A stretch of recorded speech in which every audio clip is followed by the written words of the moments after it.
Hello and welcome to the Awesome 180 channel. Today we're going to be discussing 5 books that I highly recommend for all entrepreneurs starting off or midway or wherever you are on this entrepreneurship journey. So the first one is called the EMyth Revisited. And I absolutely love this book because it was full of practical ideas. It was full of ways in which you can approach your business from an entrepreneurship point of view. And what are all the myths around entrepreneurship? You know, very often we get into this business and we think about, how we are good at something, and which is why we end up doing it. But in order to take something from that you're good at and transfer it into a business requires skill. How are you going to position the product? How are you going to hire people?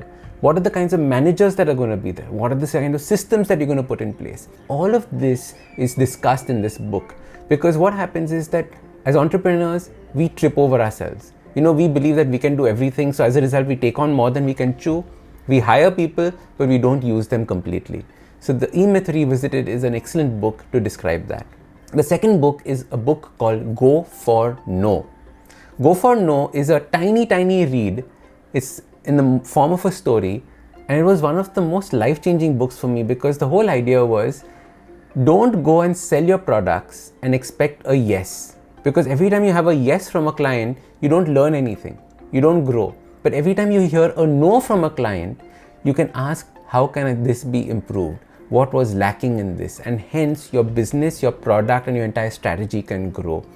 So the whole book talks about this one principle, which is only count the number of no's that you have and set a target for how many no's you're going to receive this month when you go to sell something. It's a different way of approaching life, and I found this so refreshing.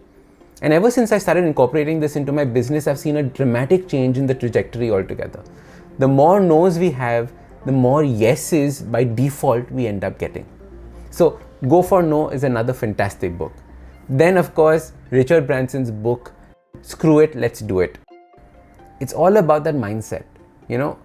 What is the mindset? The mindset of an entrepreneur. I have no idea how I'm going to do this, but I know it's going to get done. So every time you have a good idea, you go into this format of screw it, let's just do it. And learning from Richard Branson on how he created his empire, the number of businesses that he created. I think he started off by selling Christmas trees or chickens or something like that in his backyard when he was young, and then grew up to something amazing. The billionaire that he is today, Virgin, amazing businesses. So learning from him, you can get this as well. So the book is called Screw It, Let's Do It. The next book is a very interesting book. It's called the Entrepreneurship Rollercoaster.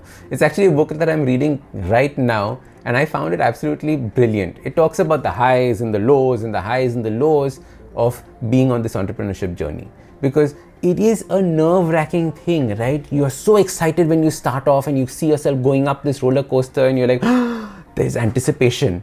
And then the first drop happens. And then it's a wild ride. You're screaming. You have no idea what you're going to be doing. You're pulling your hair out. You wonder why you're on this thing. But how do you enjoy this roller coaster? Who are the people with you on that journey? Your team. Choosing your team members. Choosing the way you're going to be selling. All those things are discussed in this book, The Entrepreneurship Rollercoaster. The last book that I want to talk about is a book called $1 Million One-Person Businesses. Very often we think that we need a big team in order to get a lot of money or profitability. But these are examples of people who are just one person, no team, nobody underneath them, no overheads, nothing, but they're just focusing on money and profit. And it's about one-person $1 million businesses. It's absolutely brilliant. You get lots of ideas that you can pick out, saying that, oh, this is how they did this. Oh, this is how they did this. Because many of the stories also have highs and lows. And as we know, all entrepreneurs go through these highs and lows.